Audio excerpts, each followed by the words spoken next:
მოგესალმებით, ჩვენ ვაგრძელებთ საუბრებს შუა საუკუნეების პოლიტიკურ თეოლოგიასა და ქრისტიანულ იდენტობაზე.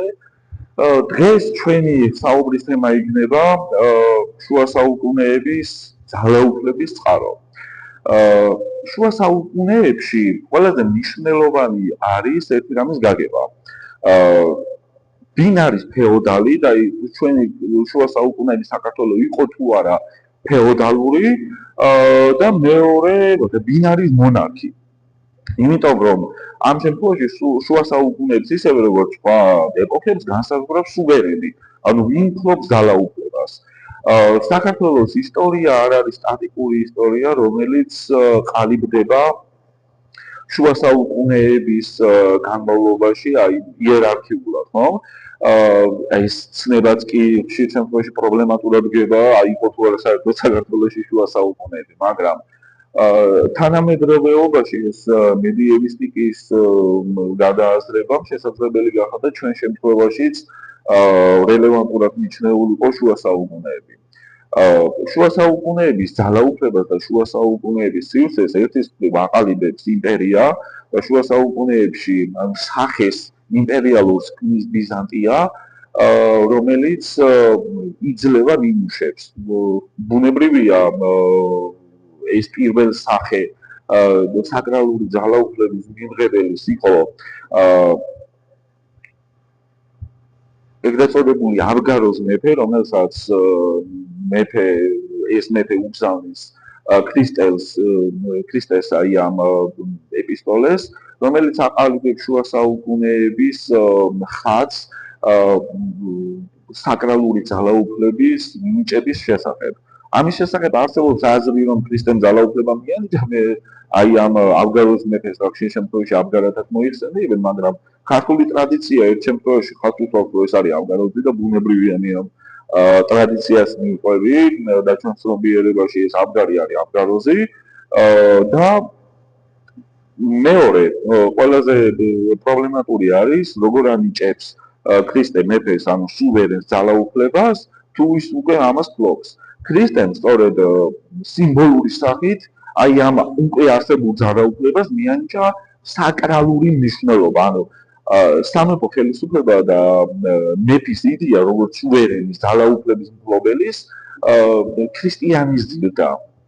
ჩვენ ვიმყოფებით ისევ ხელოვნების მუზეუმში და აშოტ კურაპალატის ცნობილ ბარელიეფსთან მოგვეცა შესაძლებლობა რომ ჩაგვეწერა ვიდეო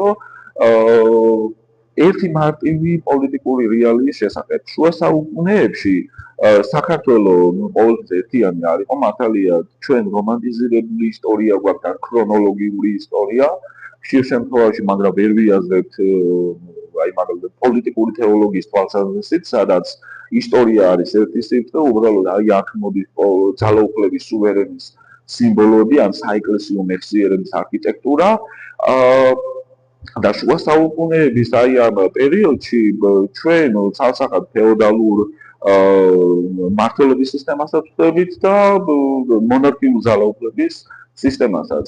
ოღონდ ჩვენ შემთხვევაში მეფე წარმოადგენს მმართველს, ანუ მეფე ფლობს მიწას და საეკლესიო იერარქს არ შეუძლია მაგალითად ეკლესიის აშენება თუ მეფისგან არ მიიღო ნებართვა. აი ეს კარგად ჩანს მაგალითად სერაპიონ ზარზმელის ცხოვრებაში. მეორე შემთხვევაში ყველაზე მკაფიო ნიმუში აი ამ პოლიტიკური თეოლოგიის გადააზრებისთვის და მკაფიო წარმოსახვისთვის არის საქართველოში არის რამდენიმე მეფე. ერთი ბუნებრივია ვახტანგ გორგასალი, რომლის ისტორიოგრაფია მე-11 საუკუნეში შეიქმნა და ის ასახავს აი ამ მონარქიის საკრალურ წარმოდგენებს აი თანადროული პერიოდისთვის და ყველაზე მკაფიოდ ვლინდება უკვე პოლიტიკური თეოლოგიის სიმბოლიზმი. მეორე არის დავით აღმაშენებელი, რომელმაც გააერთიანა საქართველო და ერთიანი საქართველოს არქიტექტურაში წარმოდგა როგორც ყველაზე მნიშვნელოვანი მეფე, რომელიც ქმნის ქვეყანას და ის არის ერისმამა რეალურად და სხვა არავინ და ქალი რომელიც აყალიბებს შუა საუკუნეების განსხვავებულ სივრცეს. ეს არის თამარ მეფე. სხვადასხვა ლექციებში ბუნებრივია ჩვენ ამ მმართველობებზე თუ მოგვეცა შესაძლებლობა ვისაუბრებთ გარკვეულწილად, მაგრამ აი ყველაზე მნიშვნელოვანი შუა საუკუნეების მეფის გააზრებისთვის არის ძალაუფლების სისტემა. ის არის ერთმახვილში მოქცეული.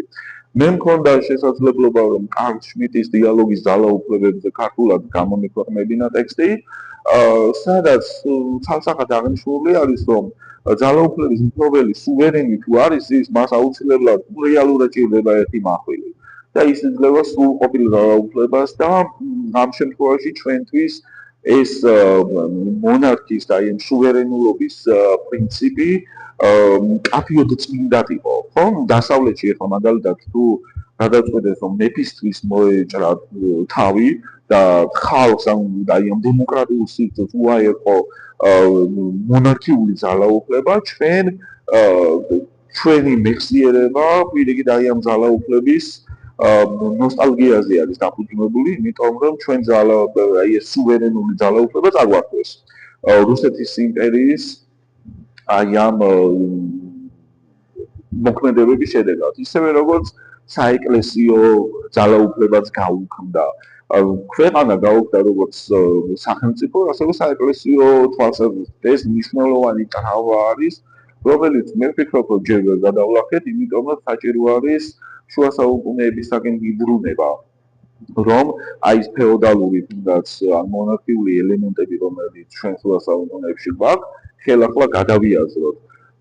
იმიტომ რომ თანამედროვე სეკულარული პრინციპებიდან გამომდინარე ჩვენ ამბივალენტურ დამოკიდებულებაში ვიმყოფებით ერთის მხრივ ვქმნით მაგალითად სეკულარიზაციას, მაგრამ რეალურად ვიღებთ ანტისეკულარიზაციას. ამდენად ჩვენ თუ გვინდა პოლიტიკური თეოლოგიის თვალსაზრისით აი ამ სუვერენულობას ჩავწვდეთ, აუცილებელია აი იმ გასაღების პოვნა, რომელსაც პოლიტიკური თეოლოგია ქმნის და ეს პოლიტიკური თეოლოგია ვერ იქნება ვერაფრით სეკულარული, იმიტომ რომ მეფე ამ შემთხვევაში განასახიერებს საკრალულ პერსონაჟად ჩვენ შემთხვევაში და მეტწილად საჭირო არის კრიტიკული ისტორიის გააზრება. მადლობა